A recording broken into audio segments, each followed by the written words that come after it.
আসসালামু আলাইকুম। মারিয়ান নূর ইতালি ব্লগে আপনাদের সবার স্বাগতম। আপনারা সবাই কেমন আছেন? আমরাও অনেক ভালো আছি। আমরা গিয়েছিলাম পম্পেই নগরী দেখতে।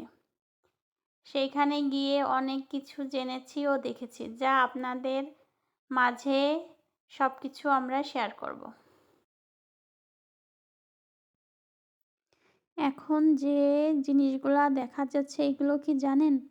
এগুলো মানুষ। আল্লাহর গজবে এগুলো এখন পাথর হয়ে রয়েছে। এখনও এগুলো অবিকল রয়েছে পাথর রূপে।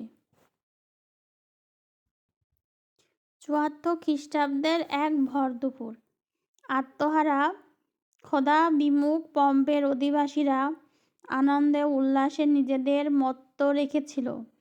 এমন সময় নেমে এলো গজব। ঐতিহাসিকদের বর্ণনা অনুসারে শহরের পাশে অবস্থিত ভিসুভিয়া পর্বতের অগ্নিগিরিতে শুরু হয় বিরাট ধরনের অগ্নি উৎপাত, যাতে পম্পেই শহরসহ শহরের ২ লক্ষ অধিবাসী দিন দুপুরে মাত্র অল্প সময়ের ব্যবধানে ৭৫ ফুট অগ্নি লাভা আর ছাই-ভস্মের নিচে বিলীন হয়ে যায়। বিজ্ঞানীরা বলছে যে তখন এর অগ্নি লাভার তীব্রতা পারমাণবিক বোমা বিস্ফোরণের চেয়েও শক্তিশালী ছিল। উপরের দিকে অন্তত ৯ মিটার পর্যন্ত অগ্নিস্ফুলিঙ্গ ধাবিত হয়েছিল। এরপর থেকে অষ্টাদশ শতাব্দী পর্যন্ত শত শত বছর ধরে আধুনিক মানুষ সভ্যতার অগোচরে থেকে যায় এই অভিশপ্ত পম্পেই নগরী। অবাক করা বিষয় হলো, এখনও যে মৃতদেহ পাওয়া যায় কিংবা পাওয়া যাচ্ছে, সেগুলো অবিকল ওই রকমই রয়েছে।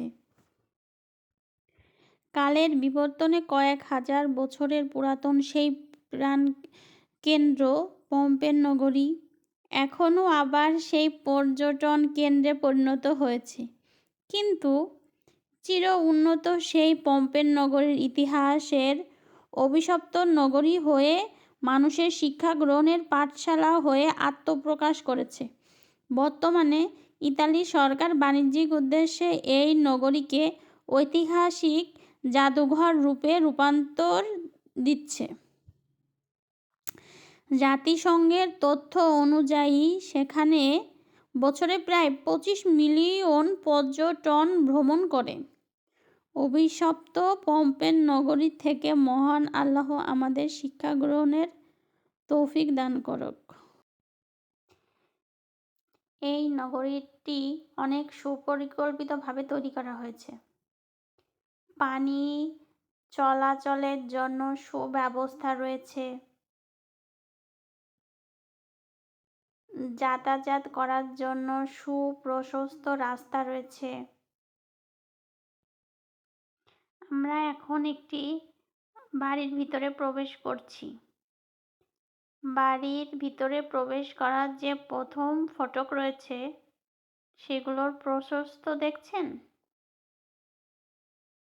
নগর পরিকল্পনার দিক থেকে তারা খুবই দক্ষ তার পরিচয় দিয়েছে। বাড়ির ভিতরের প্রত্যেক রুমে রুমে আলো প্রবেশের সুব্যবস্থা রয়েছে।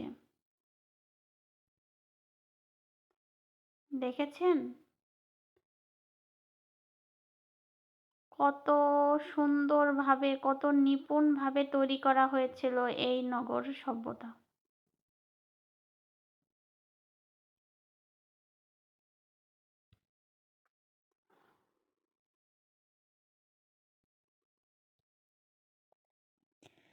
আমরা আপনাদের সবকিছু দেখানোর চেষ্টা করছি।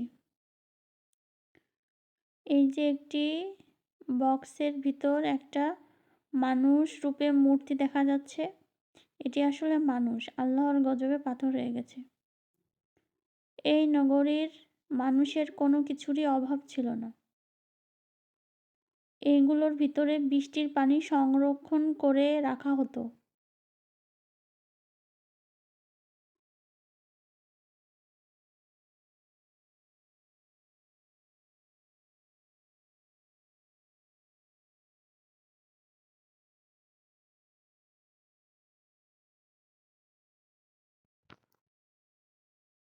ইনারা কি ঝগড়া করতেছে বুঝলাম না।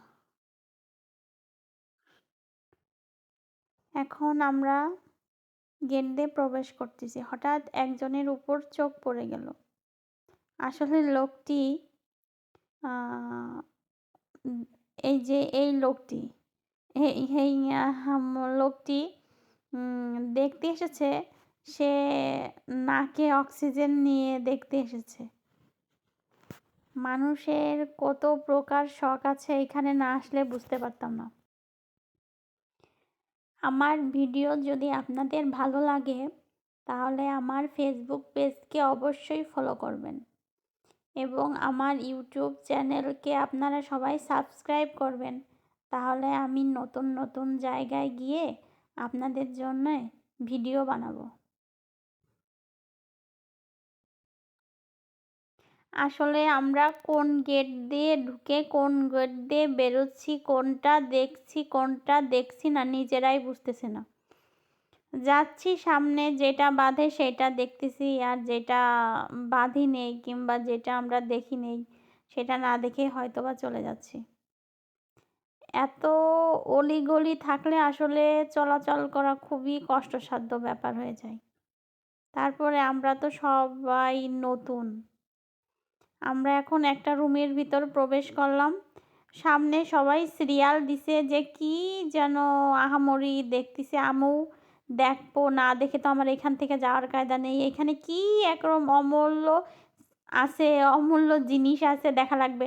ওয়াল্লাহ গিয়ে দেখি যে এখানে একটা কুয়া। এই দেখার জন্য আমি 5 মিনিট সিরিয়ালে দাঁড়াইছিলাম। এই যে মূর্তিগুলো দেখা যাচ্ছে এগুলো একটি রুমের চারপাশে রয়েছে। পম্পে নগরীর মূর্তিগুলো কিংবা রুমের উপরে যে কারুকাজ রয়েছে খুবই সুন্দরভাবে করা রয়েছে। খুবই দক্ষ হাতে এই কাজগুলো করা হয়েছে। দেখেছেন এখনো কি সুন্দরভাবে রয়েছে।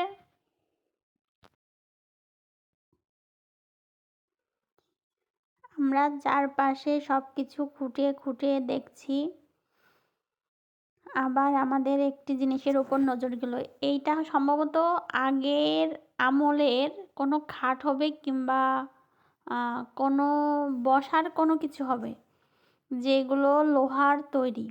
এগুলোর পায়াগুলো গরুর পার মতো। আমরা এখন দেখতে দেখতে নগরের বাইরে চলে এসেছি।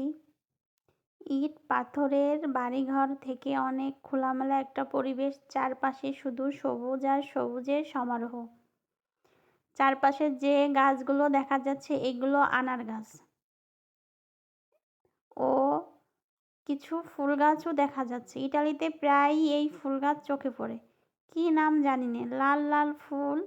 আমার কাছে তো অনেক ভালো লাগে, তাই একটু ভিডিও করছি আপনাদের দেখানোর জন্য। সুন্দর না? আজকের মতো ভিডিও এখানেই শেষ করছি। আবার অন্য কোনো ভিডিও নিয়ে আপনাদের মাঝে হাজির হব। সবাই ভালো থাকবেন, সুস্থ থাকবেন। আল্লাহ হাফেজ।